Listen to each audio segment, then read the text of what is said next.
To boost or not to boost? Is getting that fourth COVID shot really worth it? And should you be wearing that mask when you're on a plane or on public transportation, even though the mandate has now been overturned? Here to talk about all the latest COVID news is Dr. David Zich with Northwestern Medicine. Good morning to you, Dr. Zich. Good to see you.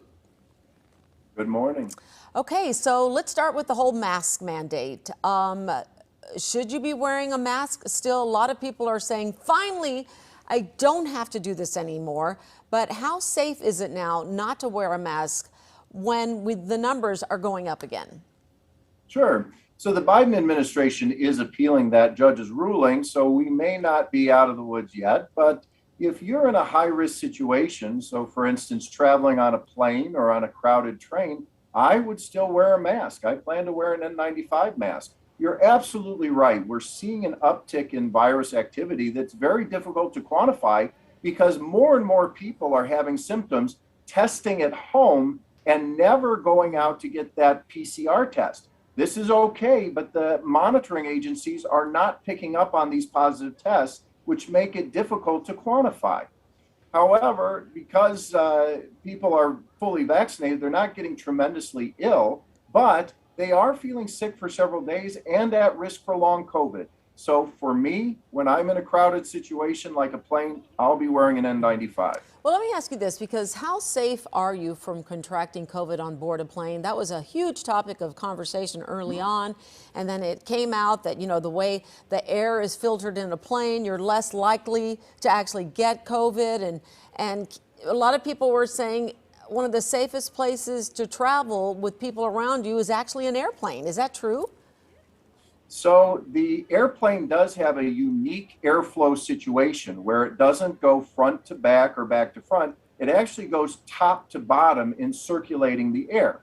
Well, this is it's a good step, but by no means does it actually protect you from getting infected.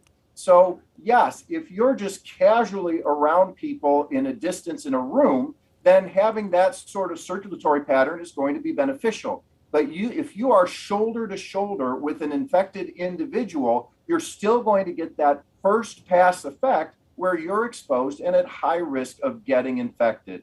An N95 mask that's properly fitting can actually protect you, some say up to 2.5 hours from getting infected from somebody. But if you're not wearing a mask, you're at high risk from getting infected if you're next to somebody on a plane that has the virus. Okay, so let's move on to boosters now, because when it comes to getting that fourth booster, there still seems to be some disagreement amongst people in your community, health professionals, as to whether or not a fourth is necessary. There seems to be an agreement that if you're at high risk, maybe that fourth is necessary, but what about for everybody else and older Americans? It's an excellent question. And the CDC has not said that everybody should go out and get this fourth dose, the second booster. And there's a reason, because the data doesn't really support it. This fourth dose seems to have reached a plateau. We are probably looking at the end of this vaccine series. What do I mean by that? Well, the first 3 doses actually each resulted in a significant boost in immunity over the previous one. This fourth dose, or the second booster, does not boost you higher. All it does is restore your immunity up to where the third dose got you.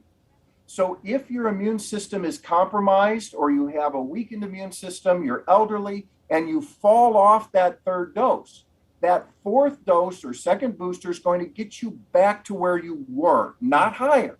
So those people that are young and otherwise healthy and have not gotten far off that third dose, you're really not benefiting, and the data says you're not significantly better off by getting it. If you've not gotten your first booster, go get it.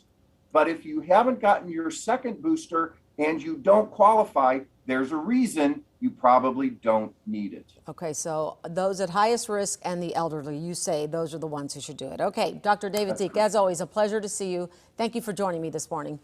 Thank you. Take care.